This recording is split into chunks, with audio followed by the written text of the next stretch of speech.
আসসালামু আলাইকুম ভিউয়ার্স, কেমন আছেন সবাই? স্বাগত জানাচ্ছি নতুন একটি রেসিপি ভিডিওতে। দুটি ডিম দিয়ে চকলেট পাউন্ড কেক কিভাবে চুলায় সহজে বানিয়ে নিতে পারবেন সেটিই শেয়ার করব আজ আপনাদের সাথে ইনশাল্লাহ। চলুন দেখে নেওয়া যাক চুলায় কিভাবে পারফেক্ট প্লেন কেক তৈরি করে নেওয়া যায়। প্রথমেই একটি মিক্সিং বলে আমি নিয়ে নিচ্ছি রুম টেম্পারেচারে থাকা দুটি ডিম। ডিমগুলো যদি ফ্রিজে থাকে তাহলে 30 মিনিট আগে ফ্রিজ থেকে বের করে নিতে হবে। এবার এখানে দিয়ে দিব হাফ কাপ চিনি। চিনিটা ডিমের সাথে মিক্স করে নিব। মিক্স করার জন্য আমি ইলেকট্রিক বিটার ইউজ করছি। আপনি চাইলে হ্যান্ড বিটার দিয়ে মিক্সিং এর কাজটি করে নিতে পারেন, তবে সেক্ষেত্রে সময় কিছুটা বেশি লাগবে।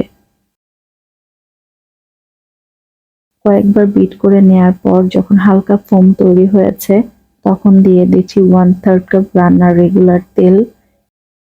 সেই সাথে দিয়ে দিচ্ছি 1 চা চামচ ভ্যানিলা এসেন্স। সবকিছু এখন ভালো করে বিট করে নিব।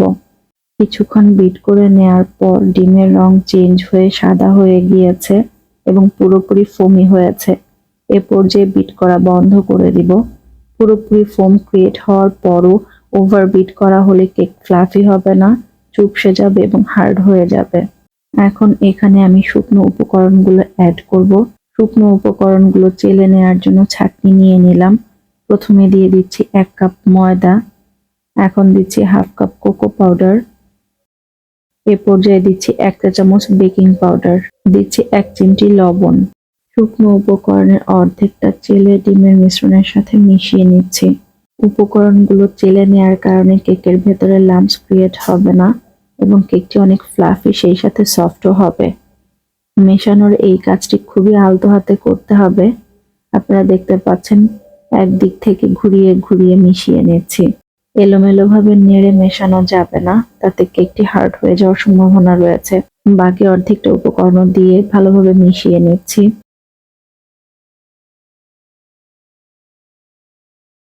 সবগুলো উপকরণ মেশানোর পর এরকম একটি টাইট ব্যাটার তৈরি হয়েছে।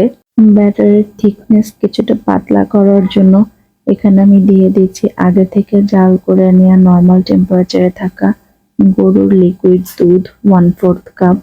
দুধ দিয়ে সেম ভাবে একদিক থেকে ঘুরিয়ে ঘুরিয়ে মিলিয়ে নিতে হবে। মেশানো হয়ে গিয়েছে, ব্যাটারটির কনসিস্টেন্সি ঠিক এমনটা হয়েছে। কেকটি বেক করার একটি মোল্ডে কিছুটা তেল ব্রাশ করে নিয়েছি। মোল্ডের শেপে কেটে নেওয়া বেকিং পেপার বসিয়ে নিচ্ছি মোল্ডের মধ্যে। এতে করে কেকটি খুব সুন্দরভাবে মোল্ড আউট করে নেওয়া যাবে সহজেই। বেকিং পেপার না থাকলে সাদা যে কোনো ধরনের পেপার কেটে নিয়েও আপনি এভাবে মোল্ডে বসিয়ে নিতে পারেন। কিছুটা উপর থেকে কেকের ব্যাটার মোল্ডে ঢেলে নিচ্ছি। কেকের ব্যাটার ঢেলে নেওয়ার পর মোল্ডটি দুবার ড্যাপ করে নিলাম। এতে কোনো লাম্পস ক্রিয়েট হবে না। সবশেষে উপরে দিয়ে দিচ্ছি কুচনো কাঠবাদাম এবং পেস্তা বাদাম। এখন কেক মোল্ডটি আগে থেকে প্রিহিট করে নেওয়া একটি প্যানে স্ট্যান্ডের উপর বসিয়ে দিচ্ছি।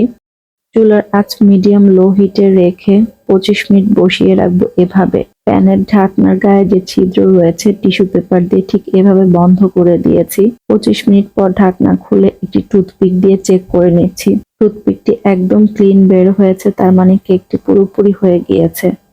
এখন কেকটি চুলা থেকে নামিয়ে ঠান্ডা হওয়ার জন্য রেখে দিব কিছুক্ষণ। ঠান্ডা হওয়ার পর কেকটি মোল্ড আউট করে নিব।